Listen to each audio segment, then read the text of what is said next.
everyone. Welcome to Immigration Talk on IndusTV. My name is Kartika Gupta.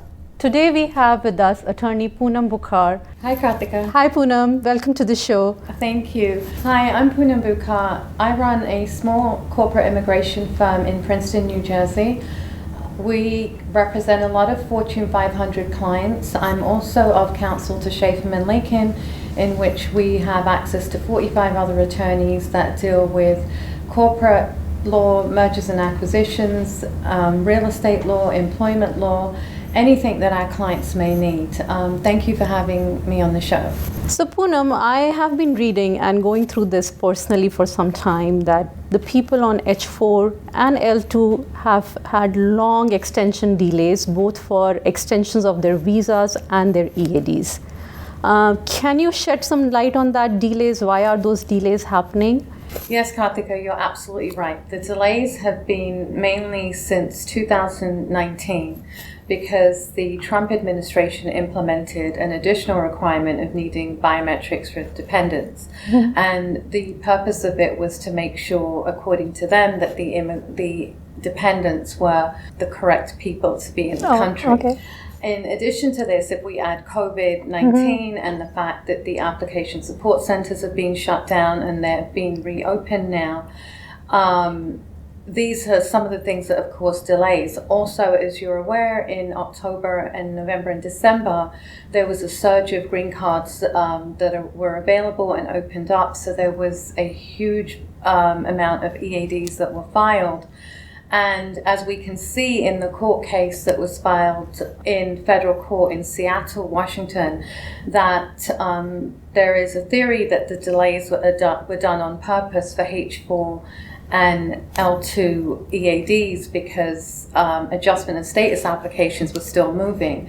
But one of the good things that we've seen on Monday with the court case that was filed by John Wanston and Ayler and I think a couple of other people is that USCIS has said now that they will suspend biometrics after May 17th. But before everybody stops running to their biometric appointments, we still don't know whether that means it stopped for the old applications or new applications. So what I would say to everybody right now, until we hear further from USCIS, they need to continue to go to their biometrics appointments. And I guess we are all hoping that this will definitely speed things up a little more because, as you know, right now they're taking over 8-9 months to file these applications. Yeah, so a current Forbes article, which was published a few days back, said that there are around 123,000 pending applications as of now across US,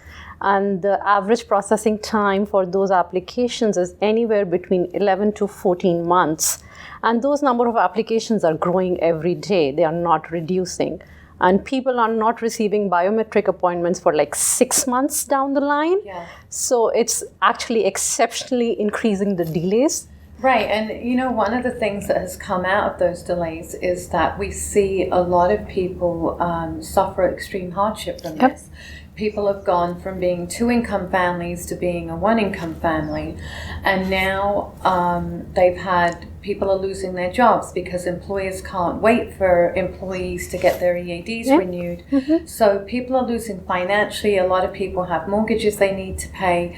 We had a case in our office where, and these are the things you don't think of when you hear about the EAD delays.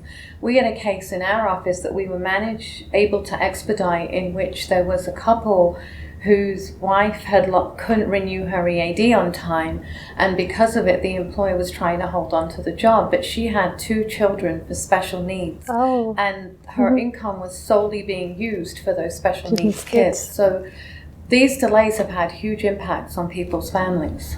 It must have been very tough, losing a job, losing an income. Absolutely. And losing independence, financial independence, especially when you got that independence after so long. That rule just came in 2015. It was not a very old rule. Finally, spouses got a chance to work, chance to be independent, chance to get some financial stability. And then losing jobs is really, really hard for all of them. Especially in the pandemic. Yes, I totally agree. So there is no chance of a premium processing on these H4 extensions or EAD extensions? As of now, no. They did say that they would have it. We haven't heard anything further on it, and as of today, the answer is no. No, not at all, no chance. That's not a good news either. So are these delays affecting the OPT, the F1 students, or it's just for the dependents as of now? So no, they're affecting the F1 OPT. The good thing is, though, before F1 OPT students used to have to finish their 12 months within 14 months of their program ending. USCIS has just allowed some flexibility for people that filed applications between October 1st and October 1st, 2020 and May 1st, 2021. They're now saying that you have to finish your 12-month OPT starts from the date that your EAD was approved, which means that OPTs won't lose the time frame that they're allowed to work here because of USCIS delays. I know. That's hard on a student as well. Absolutely. Very hard on a student. Especially those who need it to support themselves. We were talking about you expedited a case for a couple who had special needs kids. What is the process of those expedition cases? Is it done by a lawyer? Can people do it themselves? How did that entire process work? So the truth is, I'm going to be biased. I'm going to say you need a lawyer, right, to frame it. Yes. But in theory, anybody can do it if they want to. But obviously, if you go to a lawyer, they know the nuances and the kinds of things that you need to put in there. And the burden of proof to expedite an application is on the applicant. It can be for severe financial loss. It can be for humanitarian reasons. It could be because USCIS has a compelling reason to give you an EAD, which is probably very rare in today's circumstances. But, we work with candidates all the time to see whether it's worth doing, to provide the paperwork and the documentation. And sometimes the procedure can be very tedious. We may have to do it a couple of times. We may have to call multiple times and follow up. Sometimes it gets rejected, and then we might try again after 30 days. So I really do think that given the nuances in the expediting process, it is best to go through an attorney and discuss with an attorney if it's even worth filing. Can the company where that person is working and is about to get laid off because they don't have an EAD anymore provide some documents which can help? They can, but again, it boils down to what are that person's particular circumstances, why they need the EAD so desperately. And the other thing we have to remember, EAD is attached to the dependent. Right. It's not the employer's need. Yes. With the H4. Yes. It's different than the H1, right? When you're asking for something to be expedited. Okay. So that doesn't make things any more easy. No. And under the current circumstances, I'm sure there are several thousands of applications that have been asked to be expedited. Right. So I think it needs to be formulated in a very precise manner. So Poonam, with all these delays happening, the H4s are not getting extended on time, H1s are. People are putting their travel plans on hold. Now with things opening up and people getting vaccinated, they would want to travel. Can a person with a pending H4 extension application travel out of US? Okay, so that's a great question because we get that a lot. And I think people need to understand that there is a distinction between a H4 extension and a change of status from, say, F1 to H4. Okay. When there's a change of status application, if you leave the United States, then you have abandoned that application. Okay. The issue with the H4 extension is that you can travel, but if you travel, you want to make sure that your visa is still valid in your passport so that you can re-enter the country. If you can't re-enter the country, then you're going to have to go for stamping. And we know what the situation right now is in India. The councils are not going to be operating in order to get those stamps as efficiently as you may need them to be done. So what we have said across the board to all the companies that we represent, when a candidate is in doubt, they should reach out to us and ask us whether they should travel or not, because it depends on individual circumstances. But overall, just because you have a H4 extension pending does not mean you can't travel. You just have to make sure how you're going to enter back. Re-entry is a big question here. Absolutely. If you have a valid visa stamped and it's not expired, then it makes more sense. Yeah, the other thing is we were hearing, and it may not be as relevant now, the other thing is we were hearing that people who had traveled outside while their H4s were pending, if they had EAD applications and they weren't making the biometrics appointments, yes, then their EADs were being abandoned and denied. I haven't seen a lot of that, and I'm hoping with the biometrics requirement being gone that would be less of an issue now. So, as you said, travel, but talk to your attorney first. Make sure you can safely re-enter USA. But there are certain cases, in fact, a lot of cases these days, where the H4s are expired. The extensions have not been approved yet. The I-94 is no longer valid. What is the scenario then? Are they in status? Are they out of status? Do they leave the country? Can they stay? If they can stay, for how long? These questions trouble the entire household, not just one person. Absolutely. It creates a lot of uncertainty, and so do the delays. But as long as the application was filed on time before the I-94 expired, that people whose H4s have expired but have filed an extension on time are in status and can stay until that case has been adjudicated. So there is no time limit of like 180 days or 120 days or something like that? Stay until it has been adjudicated. Okay, so that's a relief. They don't have to leave the country and be on. Okay, that's wonderful to know. So Poonam, let's move on to a slightly different topic, but kind of related. I wanted to bring some questions up about the green card process, because now the dates are current for a lot of people, and some EAD questions, the adjustment of status part of green card. Sure. So if we can talk about that, it will help a lot of our viewers. Absolutely. So the first question which I want to check with you is, once an employee filed for I-485 and got an EAD card, can they switch employers, move on to a new job? Is that possible? That's the million-dollar question that every client wants to know.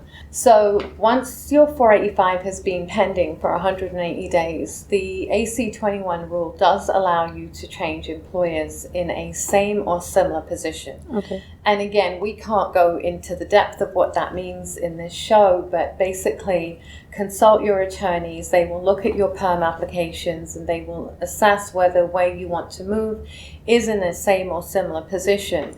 And it will allow you, and provided you've met the 180-day criteria, you are allowed to move employers and they are allowed to continue the 485 application under that. But again, as with anything, every particular individual has their nuances. Please consult your attorneys before you automatically switch. Okay, that sounds good. And 180 days is the minimum in that? 180 days, 180 days, it says from the time that you file. Some attorneys will say 180 days from the minute the FedEx gets there. I take a more conservative approach and say 180 days from when it's receipted. So Poonam, a question on the same topic, and a lot of people are struggling with that question these days. I have filed my green card in EB2. EB3 date is current now. My priority date is current in EB3. Can I downgrade? Do I need to file all the paperwork again? Can you shed some light on that for us? Sure, Kartika. We did this a lot for people back in October, November, and December. We were downgrading applications from EB2 to EB3. And it is possible to do and still maintain your EB2 application as well. You do have to file a new I-140 and you do have to have that approved. And some cases may be eligible for premium processing and some may not be.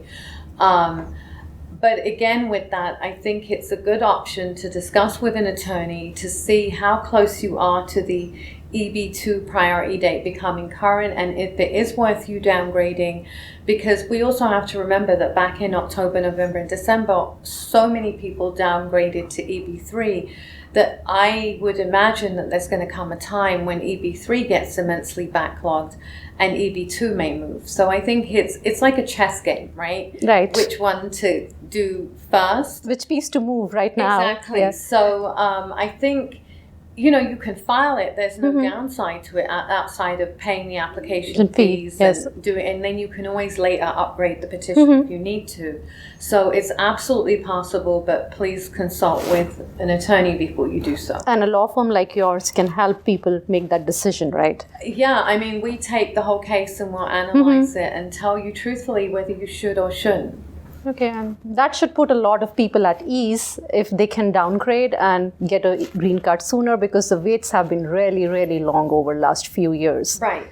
And I think it depends where they fall in those priority dates. Poonam, that was a great conversation. A lot of positive things. I think people will be a little at ease after listening to your inputs on these topics.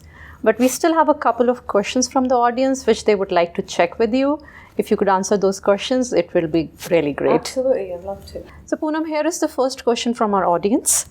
Hi, my name is Supriya and I had a question regarding my I-148 application. So my application is pending and I have my EAD card. I also have an approved H-1B, but I'm not sure which one I should use to work and travel on. If you could answer the question, please. Thank you. So, great question. It's a question that we get asked in the office very commonly. In our office, though, we definitely ask people to maintain their H-1Bs while their adjustment of status applications are pending. They do have the option of, switching over to the EADs and using the advanced parole to travel. So they're not interchangeable. If you travel on the H-1B, then you would typically continue to work on the H-1B. Okay. If you travel on the advanced parole, there is an exception that if you travel on the advanced parole and you enter the country and you're still working for the same employer, you can continue to work for that employer while you've entered as a parolee until the validity of that H-1B. And then the employer can extend it and you would go back into H-1B status. We in the office, though, tell everybody to maintain your H-1Bs while your adjustment of status applications are pending. And the reason for this is because, there is no guarantee. If something happens and your adjustment of status application gets denied for some reason, then at least you have the H-1B to fall back that can still be extended because you still have an approved I-140, and you can continue on that for a while, depending on why the adjustment of status application was denied. I do think, again, this is a case-by-case scenario, looking at somebody's circumstances, why they are traveling on advanced parole or why they are switching to EADs. But in certain circumstances, people have to remember that if you switch to an EAD, you may not be able to switch back to H-1B. So again, I've given a very generic answer because it is a case-by-case basis as to what people's needs are. But a safer option, if you have an H-1, maintain that H-1. I am a big fan of maintaining your non-immigrant status for as long as you can. The other thing that people fail to remember is that if you use your advanced parole and come in on parolee status, there is a benefit. It's called the 245K. Okay. That if you enter on a H-1B, you still can avail of if you've ever worked unauthorized for up to 180 days, some part of it may be forgiven, whereas if you enter as a parolee, it will not be forgiven. So there are some benefits that people need to be aware of why they should keep their H-1B status. Unfortunately, a lot of people are, and I understand it, people have waited 10, 15, 20 years to get their green cards, may not be happy where they're working and may get a better job offer and want to switch, but you need to see what the dynamics of switching are. Maybe switch in another way. But so you have to weigh the pros and cons of both. Absolutely. Yes. Absolutely. Yeah. And there is no one answer fits all. One size never fits all. Yeah, that's what I mean. Sorry. So I hope that answered Supriya's question. We have another question coming up from an audience, and I would like you to answer that question as well. Sure. Hi, my name is Ankur. My question is regarding the driving license renewal for H4 spouses. My H1 renewal has been processed and approved, and my spouse's H4 is still pending approval. What options do we have for the driving license renewal for my spouse while we are waiting for the H4 extension to be processed, please? Ankur, I think I'm going to give you an even more frustrating answer because there is no straight answer. It really just depends which jurisdiction, which state you live in. And, you know, we've played games in the office where we've asked people to go to the same NBC office, and one day they'll get turned away, the next day they'll get turned away, but the third day there might be somebody else at the desk that will issue it to them. It depends who's there. The other interesting fact right now, at least in New Jersey, is we're going to have to wait and see how this plays out. In New Jersey, they're issuing driver's license to undocumented citizens, which means that if it's become more lenient, then I'm hoping that for H4 spouses, it won't be that difficult because the documentation requirement will be less. But I think we'll have to see how it plays out. And unfortunately, it does depend on the DMV. Yeah, it depends on the NBC, DMV, and which state you're in.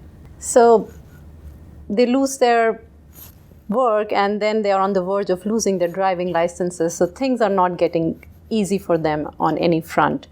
So is there any particular documentation they can take to support themselves in the MVC that this is the pending application or something which might help? Well, we as attorneys can write letters. There are other things that we have that we can ask them to take with them. And again, sometimes it helps, sometimes it doesn't.